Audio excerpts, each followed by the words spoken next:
Test 10. With an experiment of your own to help shed light on the argument. Some conspiracy arguments rely on you accepting them without question, perhaps by an appeal to common sense. Sadly, common sense can lead us astray. And this is where simple experiments, or even just careful observation of the world around us, can provide useful insights into the accuracy of an argument. This is the fun part of the talk, and we'll explain why I have this collection of things on the table. Firstly, conspiracy theorists say that material like sand will only hold a sharp footprint if it's wet. Well, the moon's soil isn't sandy, it's powdery, and a simple experiment with a bit of talcum powder shows that it really holds a print.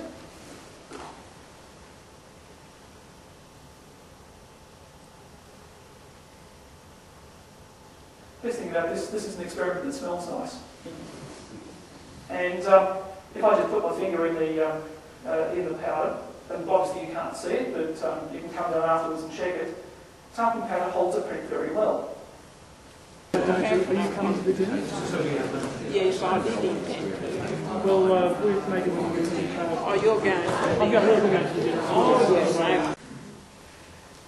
Secondly, conspiracy theorists like to say that the exhaust of the lunar module's descent engine would have blown out a crater as it landed. This can be tested with a reasonable degree of fidelity using our talcum powder and spray can. I'll leave the powder here so you can look at it afterwards. Just a little bit more.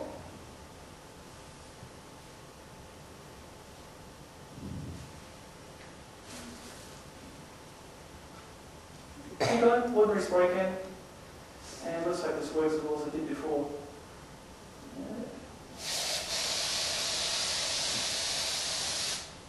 And I'll leave it there. The best part about this, no more insects around me either.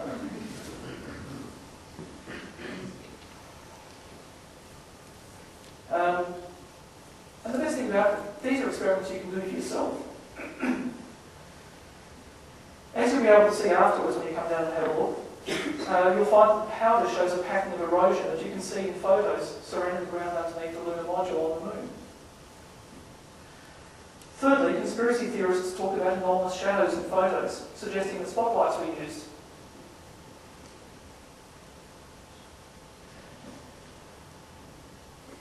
Now, these are photos of illustrating exactly the characteristics that the conspiracy theorists say are anomalous. I shouldn't need to say it, but I will. Go out and test this for yourself.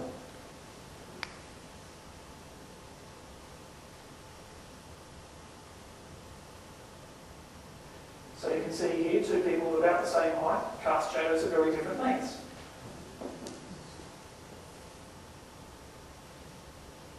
And as these people change positions, miraculously their shadows change length.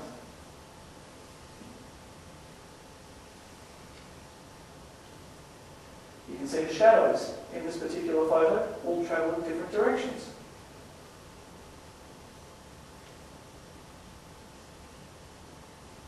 And here's another better example of misaligned shadows.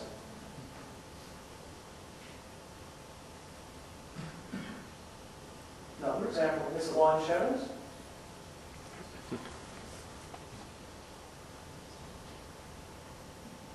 And one that I haven't covered, but if you look at the graphs very carefully, you can see a very slight halo around the, you can, probably can't really, it's not that clear on the screen.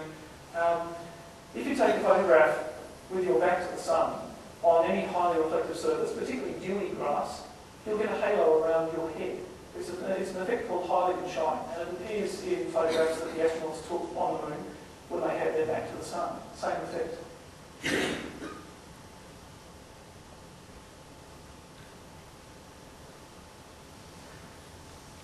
And a conclusion. Is the conspiracy theory a coherent theory? A problem with many conspiracy theories is that they exist only as a challenge to the official version of events. Yet if the conspiracy theory is true, a series of events must have occurred in order to bring the conspiracy to fruition. However, many conspiracy theorists aren't willing to spell out exactly how they think the conspiracy was achieved. This appears to be a tacit acceptance that their arguments don't add up to a coherent theory. What they often have instead is an ad hoc collection of arguments which, if put together, create an implausible, self-contradictory and ad hoc narrative. This is very much the case with the Moon Hoax theory, There is, in fact, no coherent theory for how the moon hoax could have been achieved. Instead, far worse than Ptolemy's epicycles to attempt to map the motions of the planets, the moon hoax theory exists as a mass of contradictory arguments, with every aspect of the hoax achieved in several ways. Each time a hoax argument is refuted, another little explanation is tacked on to the pre-existing mass of explanations, making things even more complex and contradictory. The cannier hoax believers steer clear of this by limiting themselves to criticising the official version of events only. And this is why the Apollo moon hoax makes no sense. Okay, part 3, applying the tests to the Apollo moon hoax arguments. So now we have the tests to apply. Let's go through the remaining arguments I presented in part 1 and apply the tests to them. Technical arguments. Soviet Union's major technological advantage over the USA. Well, this is covered by test 2, which is relevance. None of these particular claims had any effect on the ability of the USA to go to the moon. And I might add that, very strictly, the first woman in space is not really that much of an achievement over having got the first man in space, except perhaps the technique of dealing with urine, which I'll leave right there. The sudden advance in American technology is too incredible to credit. Well, test 6, opinions. No evidence is provided to support the notion that the American advance was either too sudden or too incredible to credit. The lunar module had never landed on the moon before Apollo 11. Well, this is covered by implications, test 3. A test plane that takes to the air for the first time also has to land for the first time with a crew on board. Likewise, at some time, someone had to be the first to attempt to land the lunar module on the moon. Video footage of the ascent stage lifting off the moon shows it shooting upwards as though on cables with no rocket exhaust. This is covered by test 8, alternative explanations. The lack of rocket exhaust has no explanation other than the rocket engine not firing. The rocket exhaust is essentially invisible in a vacuum to a TV camera with only moderate resolution. The spacesuits were clearly impractical. They have massive zippers which would have prevented them from being airtight. And this is covered by implications. The pressure suits used by other astronauts and by pilots of performance aircraft also have zips. Does the air leak out of them? The suits were pressurised to such an extent that the astronauts could never have moved their fingers. Well, this is clearly inconsistent with the previous argument. If the air leaked out of the spacesuit, the pressure could hardly be too high inside it.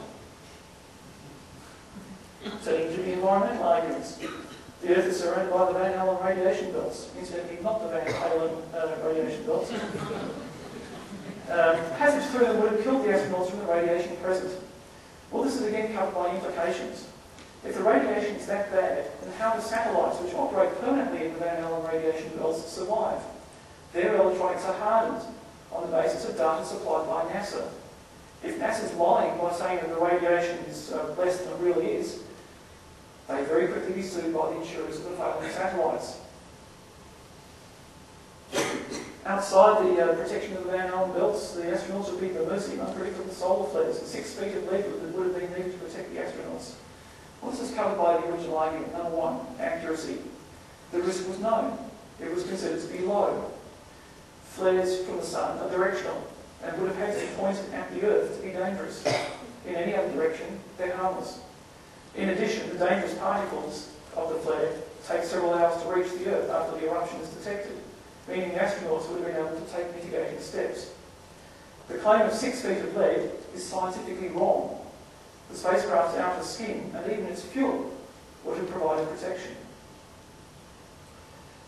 If the astronauts were really on the moon, this 1/6 gravity would have allowed the astronauts to leap up 3 or 4 metres off the ground. Yet there's no sign that they ever did that. Well, this is covered by Test 8, alternative explanations. How safe would it be to jump on the moon if falling meant danger of damaging the spacesuit or the backpack? You have no second chances on the moon, so you don't take risks.